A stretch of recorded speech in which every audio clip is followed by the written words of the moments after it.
You know, under the tutelage of Dion, really got a chance to understand the manufacturing process and what goes into a garment. If it's a large guy with wide shoulders, you may want to go a little larger on the lapel. If it's a smaller guy, you want to go narrow on the lapel. Guy with a stomach, you want to increase the drop lower. So it was like building, it was like architecture on a man's body, or a woman's body for that matter. Everyone's experience for the most part is buying off the rack. So you buy off the rack, you put it on, it fits good enough, right? And you feel good about it and you go out. But those that know bespoke, I can walk into a room of 100 well-dressed men or women and find the ones that understand and are wearing bespoke garments, because the quality, the fit, the functionality of the buttonholes, the pick stitching. And if you take that as a standard of success, then I can walk over and shake the hands of those most successful people in the room. So that's what I was able to do, is really discern what's going to be the best case scenario for each client.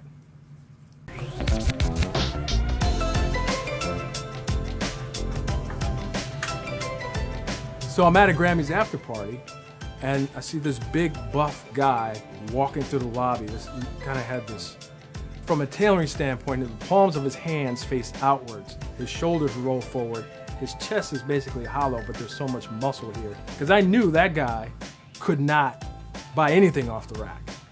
So I approached him, told him who I was, and what I did.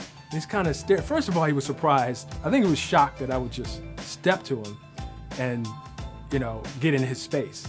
But every motherfucker who was up there who didn't participate to handle that shit is a punk ass bitch. And I didn't know who Suge Knight was. I had no idea he had this, aura of gangster. And maybe I wouldn't have talked to him if I did know that. I don't know. But he said, come by my office tomorrow. So I get there to his office. I'm a little nervous at this point because everybody in the office is nervous. I don't know why they're nervous.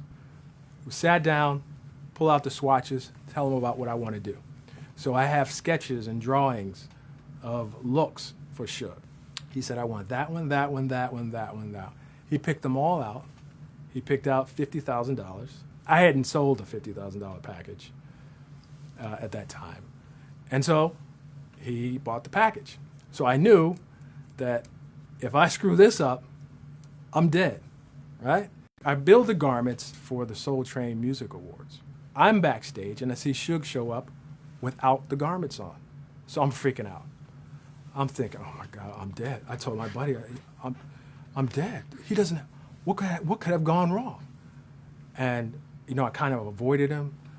He and Tupac, they were kind of in fatigues. It was all a part of that East Coast, West Coast thing in case they had the fight. I didn't know what was going on at the time. I just know he wasn't in my garments. The next day I wake up, crickets. Don't hear anything. Call his office, he's not in, I left a message.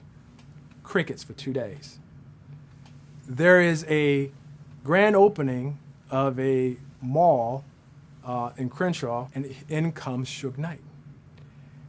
And I'm looking at him, and he looks at me, and he walks straight over to me and hugs me and says, can't nobody fuck with you, can't nobody fuck with you. And he just starts hugging me in the middle of this mall, and I'm like, what does that mean? Like, you know, I'm like terrified. Like, he said, the garments, I want more.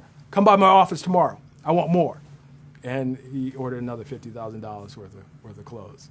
So that's my legacy with Suge. And then he also hooked me up with Tupac, Snoop Dogg, Nate Dogg. Everybody at Death Row was wearing Woody Wilson.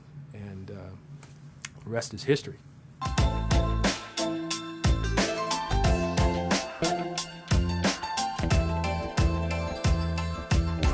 This is like, oh, one of those stories. She's probably doing something else like she is now. Why don't you tell her? I've already said my story. Okay, well. Listen closely, children. I went to see a designer in the same building that your dad worked in, and to borrow a dress for an award show. And kind of looked at her and was stuck for a second and felt like there was a magical moment. We met in the hallway, and I was like, wow, who's this tall, really good-looking guy with curls and nice full lips? I was like, you know, he's a good-looking guy. Daddy. And this voice says to me, That's your wife. Like, come in, let's talk. And he asked me out. He was like looking through his calendar. I'm busy, dude. He's like, I can see you like maybe in 3 weeks. I was like, who is this fool? Who is this fool? We had in-laws here, and I explained to them what I was doing, working on New Edition, Lifetime Achievement Award, and trying to do fittings, and seeing Bobby Brown, who's on this side of town, and Johnny Gill on that side of town. The day of, I'm behind stage with my seamstress, making alterations 5 seconds before they go on stage. I jumped in the car before the show was even over and got home right before they broadcast it at home. So I'm sitting on the couch watching for the first time. And I said, that's what I do. That's what Daddy's been doing. You know, the in-laws were more impressed than the family. They're like, good night, you know. But it was a good time.